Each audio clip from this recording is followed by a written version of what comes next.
नाज़रीन गिरामी अस्सलामु अलैकुम वरहमतुल्लाहि वबरकातुह। बिस्मिल्लाहिर्रहमानिर्रहीम। इससे पहले की वीडियो में आप हज़रात के सामने दो अक़ाइद बयान किए गए थे। नंबर 1, अल्लाह जो चाहता है वही होता है और इंसानी अक़ल अल्लाह के हुदूद तक नहीं पहुँच सकती और न ही इंसानी ख़यालात अल्लाह की ज़ात का अहाता कर सकती हैं, यानी अल्लाह की ज़ात की हकीकत तक कभी नहीं पहुंच सकती। आज हम आप हज़रात के सामने दो अक़ाइद बयान करेंगे। नंबर 1, वला युशबिहुल अनाम, कोई मखलूक अल्लाह के मुशाबे नहीं है। हय्युन ला यमूतु क़य्यूमुन ला यनाम, अल्लाह की ज़ात ऐसी बाहयात है कि उसको कभी मौत नहीं आती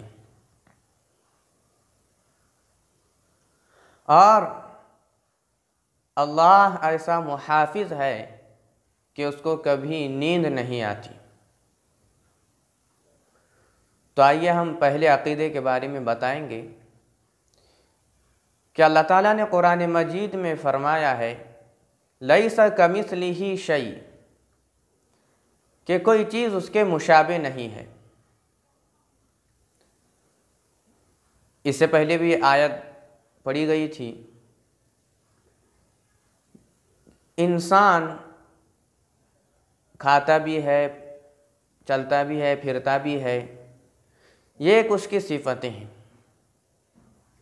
इसी तरीक़े से इंसान देखता है, बोलता है, सुनता है, पकड़ता है, उसके हाथ पैर हैं, और इसी तरीक़े से अक़ल, दिमाग, दिल है, और इंसान बड़े मकाम पर भी होता है, अर्श, कुर्सी, तख्त पर भी बैठता है। इसी तरीक़े से अल्लाह भी सुनता है, देखता है, बोलता है। अल्लाह ताला की भी कुदरत है और अल्लाह ताला भी अर्श पर मुस्तवी है। यह अल्लाह ताला की भी सिफ़तें हैं और इंसान के अंदर भी सिफ़तें हैं, लेकिन दोनों एक जैसे, अल्लाह भी सुनते हैं, इंसान भी सुनता है। तो इस अक़ीदे से ये बात वाज़ेह करना है कि वला युशबिहुल अनाम, कोई मखलूक अल्लाह ताला के मुशाबे नहीं है,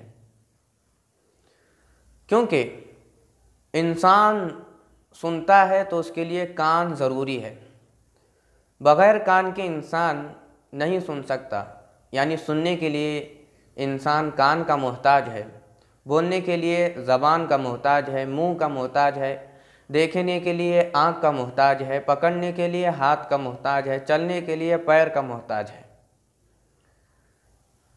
लेकिन अल्लाह भी सुनता है, अल्लाह भी देखता है। क्या अल्लाह के सुनने के लिए कान ज़रूरी है? क्या अल्लाह के देखने के लिए आँख ज़रूरी है?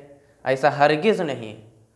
न अल्लाह सुनने के लिए कान का मोहताज है, न देखने के लिए आँख का मोहताज है, न अपनी कुदरत का इजहार करने के लिए हाथ पैर दिगर आज़ा का मोहताज है। अल्लाह के आज़ा नहीं है, अल्लाह आज़ा का मोहताज नहीं है, इंसान आज़ा का मोहताज है। इसी तरीक़े से अल्लाह हर जगह मौजूद होने के लिए जिस्म का मोहताज नहीं, लेकिन इंसान किसी जगह मौजूद होने के लिए जिस्म का मोहताज है। तो इस अक़ीदे से ये बात साबित हो गई कि कोई मखलूक अल्लाह के मुशाबे नहीं है। लेकिन कुरान मजीद में अल्लाह ताला ने अपने हाथ होने का ज़िक्र किया है, यदुल्लाहि फ़ौक़ अयदीहिम, कहीं जगह रान का ज़िक्र किया है, कहीं जगह आँख का ज़िक्र किया है। तो बाज़ हज़रात कहते हैं कि अल्लाह के भी हाथ हैं, जैसे कि अल्लाह ने ज़िक्र किया है कुरान मजीद में, अल्लाह के भी पैर हैं, जैसे रान का ज़िक्र किया है, अल्लाह के भी आँख हैं, जैसे कि अल्लाह ताला ने ज़िक्र किया है कुरान मजीद में। लेकिन फ़र्क है कि इंसान के हाथ जो हम देख रहे हैं इस तरह हैं, लेकिन अल्लाह के हाथ हमारे जैसे नहीं, लेकिन हैं। इस बात का लोग तज़किरा करते हैं बाज़ लोग। तो इसका जवाब हम ये देते हैं, उलमाए हक़ इसका जवाब ये देते हैं कि जब हम हमारी अल्लाह के हाथ मानेंगे हैं लेकिन हमारे जैसे नहीं है, लेकिन हाथ तो मान लिया हमने, आँख हमने अल्लाह के मान ली लेकिन हमारे जैसे नहीं, लेकिन मान तो लिया अल्लाह की आँखें, तो अल्लाह के आज़ा होना साबित हो गया। किसी भी तरह से मान लो आप, लेकिन अल्लाह के आज़ा होना साबित हो गया। हालांकि अल्लाह हर आज़ा से पाक है। तो अब हम कुरान मजीद की इन आयात का क्या जवाब देंगे कि अल्लाह के हाथ हैं? इसका मतलब क्या है? इसका मतलब ये है, इसका जवाब ये दिया गया है कि अल्लाह की कुदरत मुराद है, अल्लाह के हाथ से अल्लाह की कुदरत मुराद है। इसी तरीके से अल्लाह के आँख हैं, इससे मुराद अल्लाह हिफाजत करने वाला है, निगहबान है, इससे ये मुराद लेते हैं। अल्लाह से अल्लाह के आँख मुराद नहीं लेंगे। जब आँख मुराद लेंगे तो फिर अल्लाह के आज़ा भी मुराद होंगे। इससे ये बात साबित हो गई कि अल्लाह बग़ैर आज़ा के तमाम काम को अंजाम दे सकता है। अल्लाह को किसी काम के अंजाम देने के लिए हाथ पैर दिगर आज़ा की ज़रूरत नहीं है। और इसी तरीके से ये भी बात साबित हो गई कि कोई मखलूक अल्लाह के मुशाबे नहीं है। दूसरा हमारा अक़ीदा है हय्युन ला यमूतु क़य्यूमुन ला यनाम। कुरान मजीद की आयत है, आयतुल कुर्सी जो हम पढ़ते हैं, अल्लाहु ला इलाहा इल्ला हुवल हय्युल क़य्यूम ला तअख़ुज़ुहु सिनतुन वला नौम। इस आयत से बात साबित हो गई कि अल्लाह हमेशा से ज़िंदा है और हमेशा ज़िंदा रहेंगे। अल्लाह को कभी मौत नहीं आएगी,